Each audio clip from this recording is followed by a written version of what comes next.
नमस्कार मंडळी, तुमचे पुन्हा एकदा एका नवीन व्हिडिओमध्ये खूप खूप स्वागत आहे.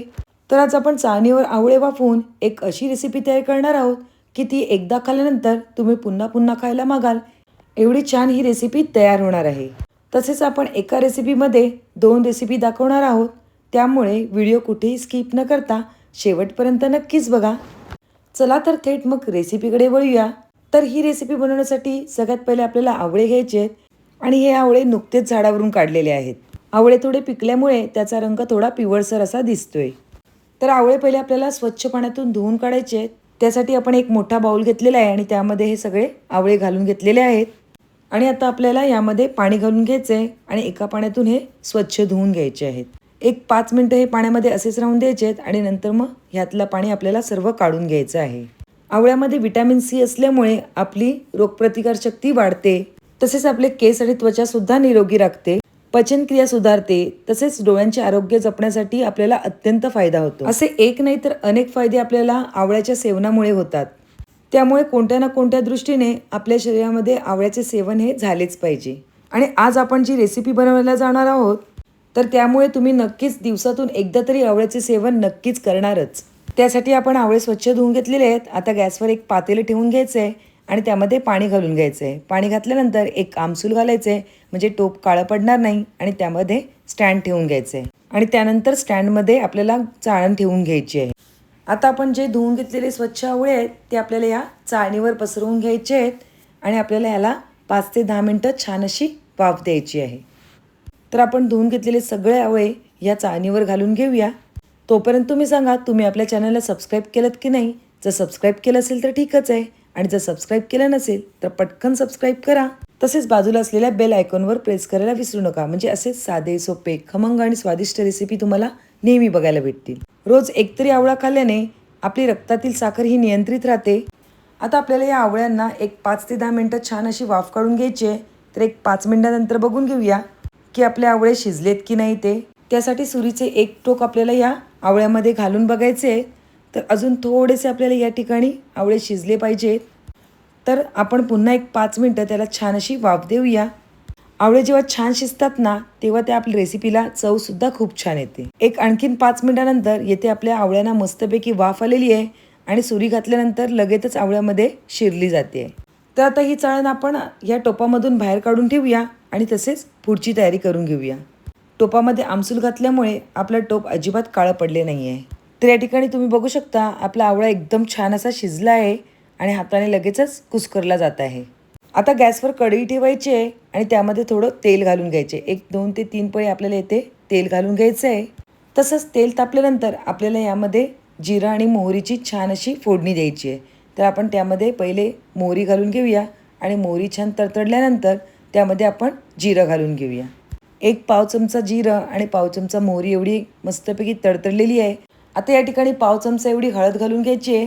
तसेच 1 ते सव्वा चमचा एवढा काश्मीरी लाल पावडर घालून घ्यायची आहे.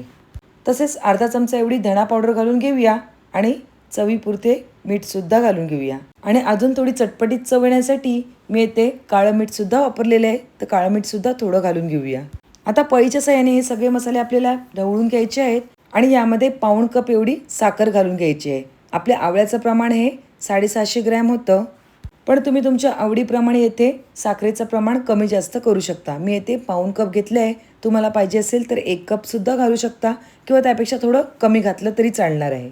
आता हे सगळं आपल्याला व्यवस्थित असं मिक्स करून घ्यायचं आहे. तर आपण पळीच्या साहाय्याने सर्व साहित्य एकमेकात व्यवस्थित मिक्स होतील याप्रमाणे ढवळून घेऊया. तर हे बघितल्यानंतर तुम्हाला आता समजलंच असेल. तर आज आपण येथे आवळ्याचे आंबट गोड असं लोणचं तयार करणार आहोत. सगळे साहित्य मिक्स झाल्यानंतर आपल्याला यावर एक 2 ते 3 मिनिटं झाकण ठेवायचं आहे आणि 2 ते 3 मिनिटानंतर बघितल्यानंतर साखर येथे मेल्ट झालेली आहे, म्हणजेच वाफ मिळाल्यामुळे साखर विरघळली गेली आहे. आता या ठिकाणी आपल्याला हे पाणी आटवून घ्यायचं आहे. जर तुम्हाला पाहिजे असेल तर थोडं ओलसरसुद्धा तुम्ही या ठिकाणी हे लोणचं खाऊ शकता. आणि एकतर ओलसरसुद्धा खूप छान लोणचं लागतं आणि घट्टसर केल्यावर सुद्धा त्याची चव अजून छान लागते. आपण आवळे वाफून घेतल्यामुळे अजिबात या ठिकाणी आपले आवळे फुटले गेले नाही आहेत. शिवाय लोणच्याची चव आंबट, गोड, तुरट अशी मस्तपैकी तिन्हीसुद्धा फ्लेवर यामध्ये येत आहेत. वाव, बघूनच तोंडाला पाणी सुटले आहे. आता हे सगळं पाणी आपण मस्तपैकी आळवून घेऊया. तर इथे आपलं परफेक्ट आवळ्याचं गोड लोणचं तयार झालेलं आहे. फक्त आपण थोडंसं आटवून घेऊया, म्हणजे त्याची चव दुपटीने वाढेल. चला तर मग आपण आपली डिश सर्व करून घेऊया. आता मे महिना चालू झालेला आहे आणि रानातील मस्तपैकी सर्व रानमेवा मिळायला सुरुवात झालेली आहे. तर तुम्ही पण अशाच प्रकारे आवळ्याचं लोणचं घरी करून बघा. नक्कीच तुम्हाला सुद्धा खूपच हे लोणचं आवडणार आहे. शिवाय त्यामुळे आपल्या शरीरामध्ये आवळ्याचं सेवन सुद्धा होणार आहे. तर नक्कीच या उन्हाळ्यामध्ये तुम्ही सुद्धा तुमच्या घरी अशा प्रकारे आवळ्याचे लोणचे नक्कीच ट्राय करून बघा.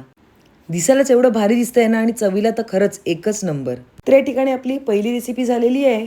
चला तर मग दुसऱ्या रेसिपीकडे वळूया.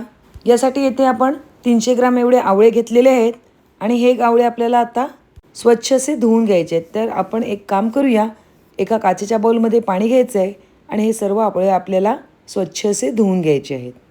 ही रेसिपी अगदी सोपी आहे आणि तोंडाला चव आणणारी आहे. तर या ठिकाणी आपले आवळे स्वच्छ असे धुवून झालेले आहेत. एक 5 मिनिटानंतर सर्व आवळे आपल्याला या टोपल्यामध्ये काढून घ्यायचे आहेत, म्हणजे त्यातलं काही पाणी असेल तर ते सगळं निघून जाईल. आता ह्यातील सगळं पाणी निघेपर्यंत आपण एक कोरडी बॉटल घ्यायची आहे आणि ती स्वच्छ पुसून घ्यायची आहे.